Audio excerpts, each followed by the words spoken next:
The Heart of Death. It's book 2 of the Tarrowburn Prophecies. Hopefully by now you've got a copy of your own. If you don't, you know where to get one.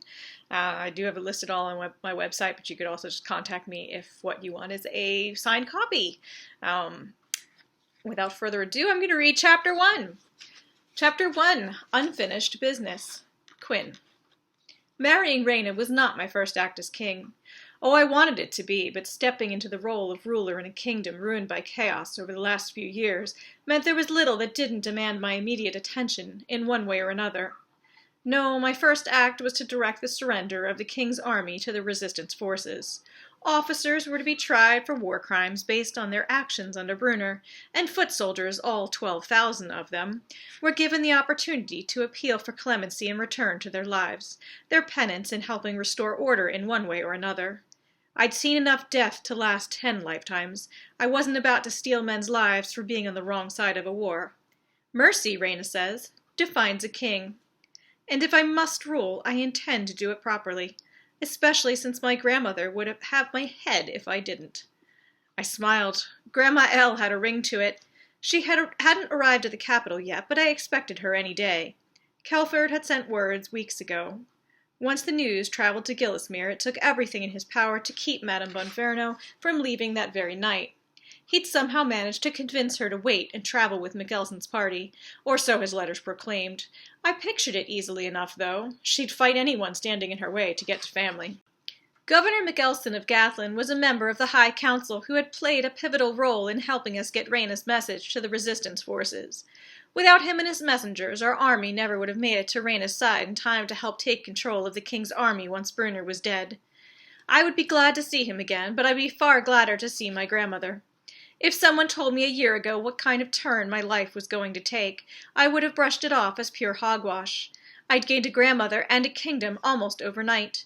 The grandmother was worth 1,000 kingdoms in my humble opinion, but even so I vowed to do what was best for the hundreds of thousands of citizens in Castiles who deserved better than they'd received over the last several years.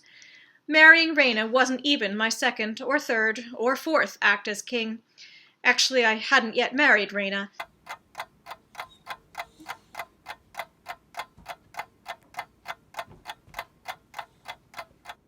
Since the rushed coronation, I'd been up to my neck in trying to restore some semblance of a peaceful, prospering land, but Castiles would need more than a few weeks to recover. It would need years. Which was acceptable. I was familiar with waiting and well-versed in throwing everything into my work to ensure the end results were what needed to be. I was no stranger to giving up everything for the right thing. And if that's what needed to happen to bring Castiles and her people back to prosperity, that's what I would do.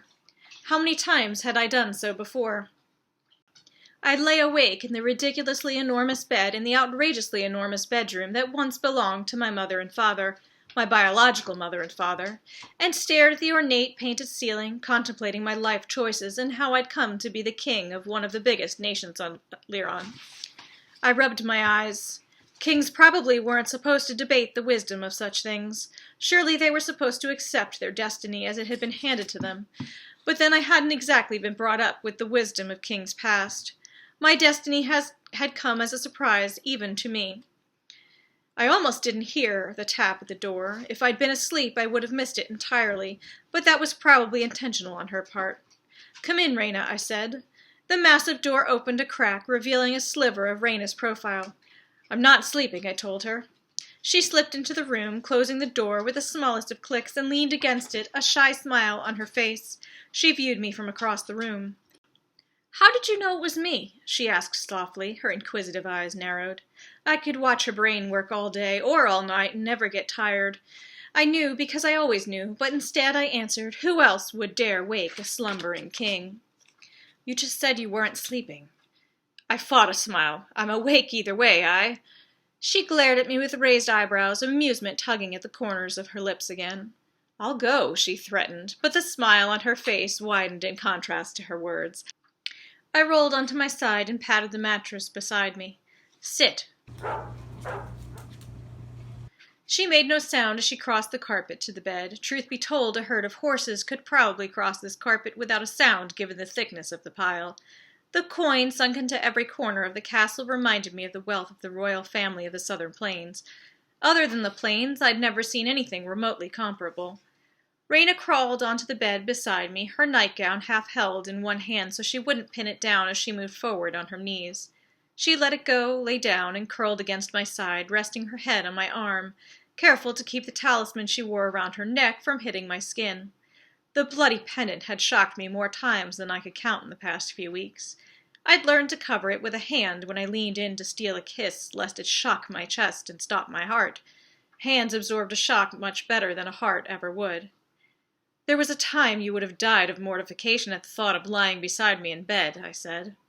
I enjoyed the feel of her thick hair resting on my skin, her face close to mine, her breath on my bare chest.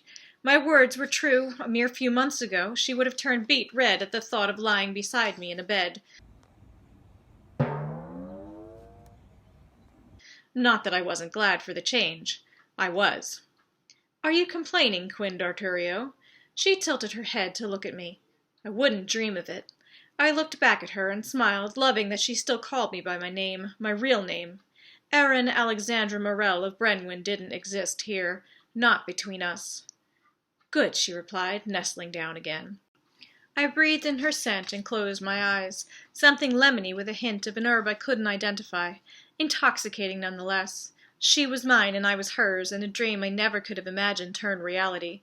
But it had. We were here in Urzan, and despite the messy business of rebuilding a kingdom, despite the fact that I rarely saw her throughout my days, we were in this together. Our future would be built together. I hadn't ever thought to be handed such a gift. "Why are you awake?" I tucked her closer to my side. I wanted to inhale her, to kiss the spot behind her ear and nibble her neck. I wanted to kiss her perfect mouth silly and chew her bottom lip. She sighed. "I was in the library today." The library. She was thinking about the library, and I was thinking about kissing. It figured, really. I didn't think it would take Raina this long to find the royal library, but the coronation preparations had kept her busy, too. He wasn't lying when he said there were more the Tarrowburn Prophecies, she said, and she didn't need to tell me who she was talking about. General Brunner. The mere mention of him darkened my mood, and in the space of a single sentence I no longer thought about nibbling Raina's neck or chewing her bottom lip. The impostor was still ruining my life. Brunner was gone, dead, thanks to Raina, but even so, I didn't like to think about him, about the lives he destroyed, the kingdom he ruined. "Are you about to tell me something to keep me from sleeping tonight?" I asked with a cringe. She gave a light tap on my chest. "You were already awake, remember?" "Right." I waited for her words, my mind reeling with the possibilities. Every facet of dread gleamed like the side of some jeweler-cut stone. "There's more to the prophecy. A lot more." She paused, either gathering her thoughts or gathering the courage to tell them to me. Finally she blurted, "We don't have much time." I withdrew my arm from beneath her head and pulled myself into a sitting position, leaning against the gilded headboard and angling to get a more direct look at her in the dark. Enough moonlight shone through the window to highlight the worry in her brow, the concern in her eyes. Whatever she had read, it disturbed her. Raina wasn't one to worry without reason. If something bothered her, it would bother me too. "Out with it," I said, hoping, praying it was not as bad as I feared. "Joseph Ferenzine made more than one talisman." The last words tumbled from her mouth so quickly it took me a moment to decipher them. "Joseph Ferenzine?" "Made more than one talisman," she finished for me. I breathed a small sigh. For a second, I thought the unknown prophecies were going to predict some new horror. A few life-bringing talismans weren't much to be worried about, unless... "How many?" I asked. 3 total. And? I waited for the remainder of the bad news to fall from Raina's mouth. She hesitated a moment, biting a lip before continuing. "The power of the 3 talismans acts to channel the natural abilities in 3 individuals at any one time. I wear the talisman that brings life, but there are 2 others, and if I interpreted things correctly, they reflect the other 2 aspects of our existence." She paused a moment to look up at me, trying to gauge if I was following. I was. Neither of the other 2 aspects of our existence were pleasant, nor so benign as life itself. Of course, Raina had managed to kill even with the power of life, proving nothing was what it seemed. "The other 2 aspects, death and chaos," I said. She nodded. "You're telling me out there somewhere are 2 more talisman necklaces with the potential to bring death and chaos on the kingdom?" She wrinkled her nose. The world. Fear me, I breathed with a sigh. I ran a hand along my neck, massaging the tightness there. Why do I feel you're not yet done delivering the bad news? She took a breath and held it, regarding me before letting it out. It's up to us. You and I. We have to make this right. I let my head fall back, my skull clunking against the headboard with a dull thud. It was up to us, again. Why should I think that Raina and I would ever get a semblance of normal life? Who was I to hope for such things?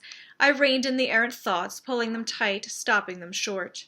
My time with the Order prepared me for this. It prepared me for everything. I don't know why I thought things would be different once the White Sorceress, Raina, was discovered. I sighed, resigning myself to the inevitable, then pulled myself out of bed and began to pull a pair of pants over my nightclothes. I wasn't sleeping anyway. Raina leaned on an elbow. Her hair cascaded over her hand in a dark waterfall I wished I could drown in.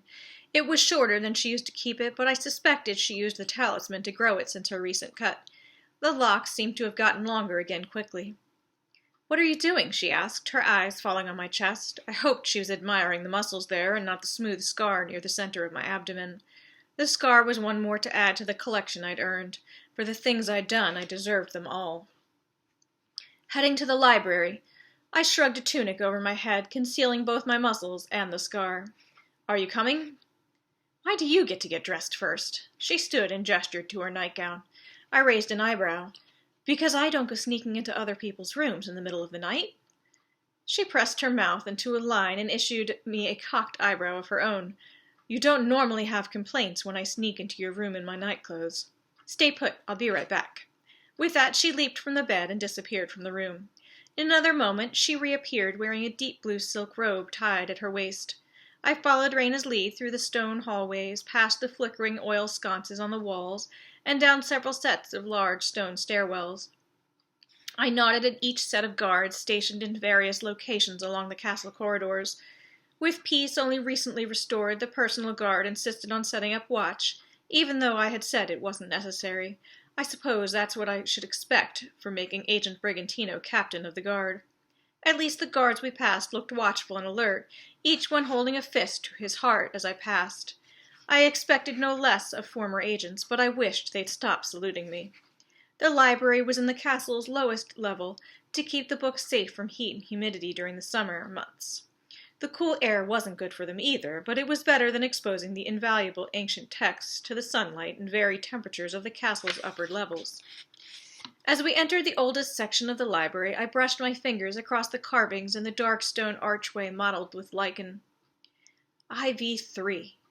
It had been carved so long ago that the corners of the impression had rounded and dust and cobwebs nearly filled in the markings.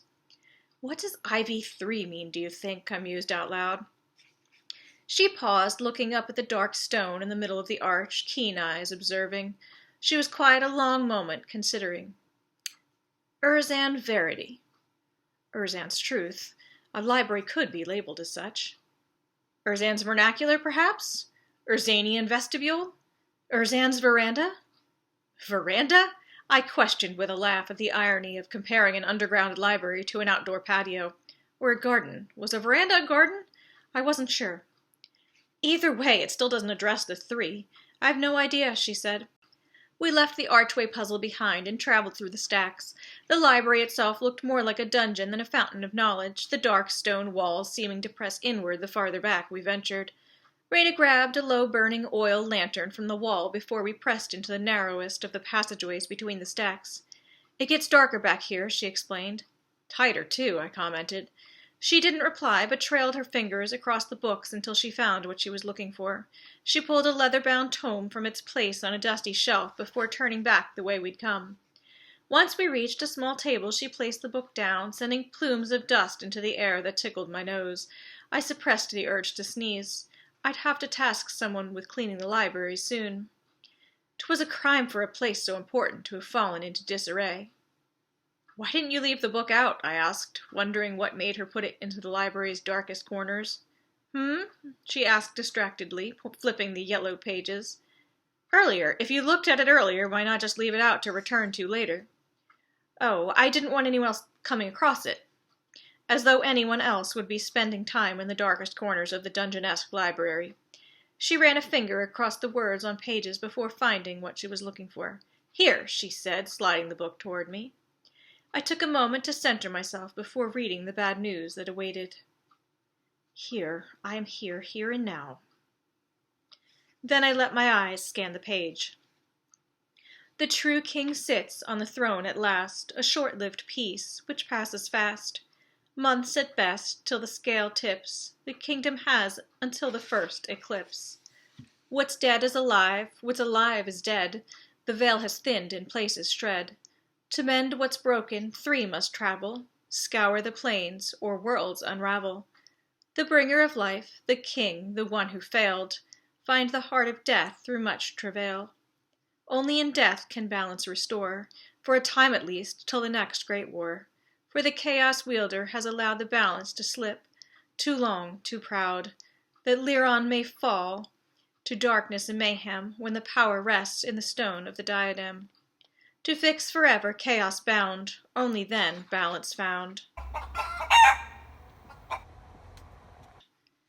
Fear me, Reyna was right. The horse's hooves pounded the earth beneath me, the rhythm beating itself into my very bones, soothing my thoughts in a way nothing else had in the past few weeks. I wasn't running away. I didn't know how to run, even if I wanted to. The life of a king and ruler wasn't meant for a hermit like me. Oh, I recognized the irony. I accused Reyna of being a hermit once. Maybe it was because I could see so much of myself in her.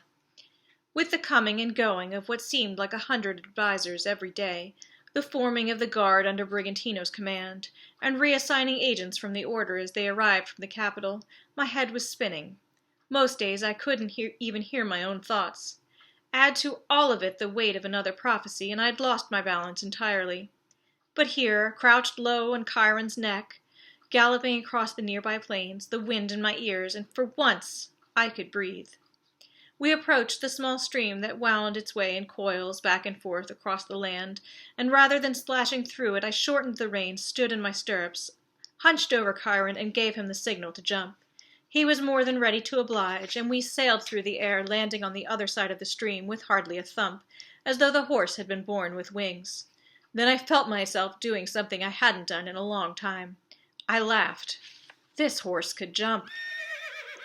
I slowed him down a bit, intending to circle around and jump again, just for the hell of it, but I was greeted with a surprise. Reyna. She charged across the fields on Eros, not slowing a whit, heading straight for the widest portion of the stream. Before I could open my mouth to warn her, she and the horse flew through the air, a blur of dappled gray and flying green cloak. After arriving in Urzan, I'd sent a courier for Eros, and I'd made it clear the horse was needed quickly. Reyna and Eros rode together like a single being. I'd never seen anything like it. I could ride any horse for any task on any given day and feel no bond with the creature, but Reyna and Eros were of one mind. As if to prove my point, Reyna hollered as they landed perfectly, then led the horse to where Chiron and I had stopped, winded and heaving. Amazingly, neither she nor Eros seemed out of breath. That was dangerous, I said. She let the reins fall to Eros's neck and allowed the mare to drop her head and relax. If the king can do it, so can I, she responded with a shrug. Where are you running to? I'm not running. She gave me a flat stare, round, dark eyes unamused. You think I don't know running when I see it? Should I remind you of my own expertise in the area? Fine, I'm not running away, though, just running. She was quiet for a moment before commenting. It was pretty bad. The prophecy. It was. My eyes scanned the swaying high grasses of the plain. Habit, I supposed, always in motion, always moving, always scanning for danger, even when there was none. But that wasn't exactly true, was it? There was danger aplenty, just not visible. So what are we going to do about it? Reyna asked, her eyes never leaving my face even when I looked elsewhere. What we do best, I answered, turning my gaze to meet hers. Meet the danger head on. Are you ready? She tilted her head and offered a small smile, but there was fire in her eyes. Always.